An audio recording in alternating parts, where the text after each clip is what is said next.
Les équations de dissociation électrolytique. La dissociation électrolytique montre les ions dans la solution aqueuse qui servent au transport des charges électriques. Une solution aqueuse, ça veut dire une solution dont le solvant est de l'eau. Ça, c'est un exemple d'une équation de dissociation électrolytique. Dans ce cas-ci, on a du chlorure de sodium, du sel de table, qui est dissous dans l'eau. Alors, on va voir comment on arrive à passer de l'état solide de ce composé à la dissociation électrolytique dans l'eau. Donc, on va partir avec la formule chimique du composé, du NaCl. Okay. Ensuite, on va inscrire en indice, c'est-à-dire en bas à droite de la formule, s'il s'agit d'un solide avec S, d'un liquide avec L ou G avec gaz. Cette information-là va toujours vous être fournie. Puisque les ions sont en solution aqueuse, en indice à droite de la formule de l'ion, on va inscrire aqueux.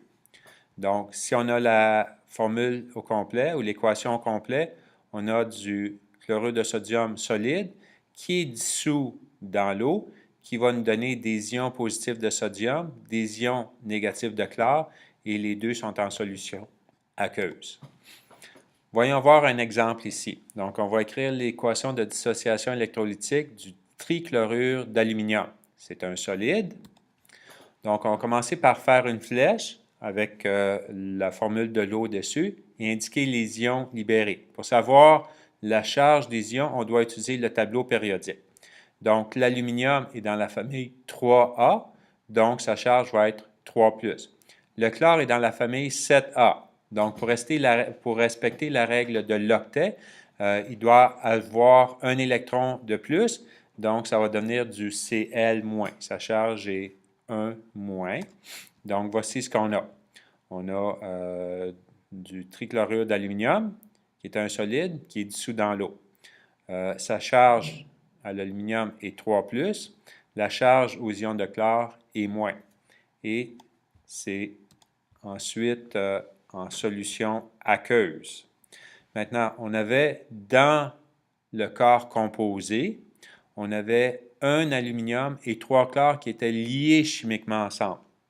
Dans l'eau, ils vont se séparer. Donc, c'est pour ça qu'on a un ion qui est seul ici. Et puis, on a 3 chlores qui vont aussi être libres de se promener dans la solution. Donc, le 3 s'en va en avant. Donc, on avait 3 chlores ici. On a toujours 3 chlores, mais là, puisque c'est séparé, le 3 va être placé en coefficient, donc en avant de la formule de l'ion. Puis bien sûr, comme j'ai dit, en solution aqueuse. Ça va toujours être aqueux ici. Un autre exemple, on a du dihydroxyde de magnésium. Le OH, on appelle ça un hydroxyde. Donc, ce composé-là, c'est une base. C'est un solide à la température de la pièce. Donc, en solution aqueuse, ça va produire des ions de Mg2+, parce que le magnésium, si on regarde dans le tableau périodique, est dans la famille 2A. Les ions d'hydroxyde sont négatifs, ils ont une charge négative. Alors, pour le savoir, ça, bien, il faut l'apprendre tout simplement. Okay? Donc, un ion d'hydroxyde a une charge négative. Ensuite, on regarde combien il y avait d'ions d'hydroxyde. Il y en avait 2 ici. Donc, à la fin, il y a toujours 2 ions qui vont être libres de se promener dans la solution qui est aqueuse. Si vous regardez ici, on avait 2 charges positives.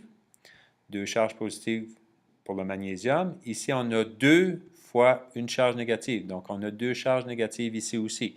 Les charges s'équilibrent. Il y a autant de charges positives que négatives. Donc, ça nous indique qu'on est sur le bon chemin.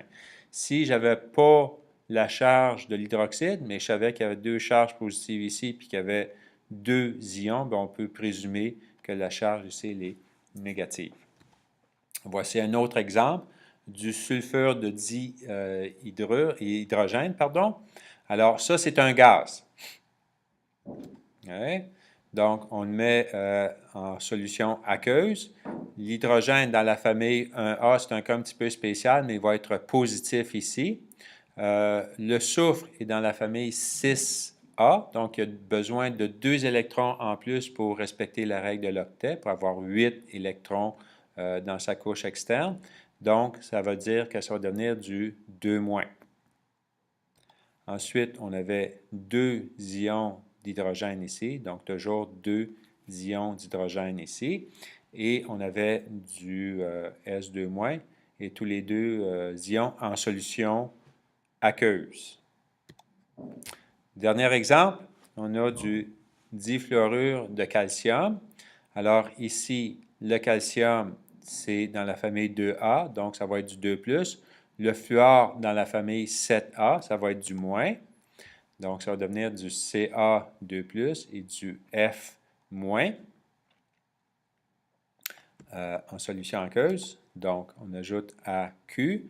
Il y avait 2 ions de fluor au départ, donc il y a toujours 2 ions à la fin.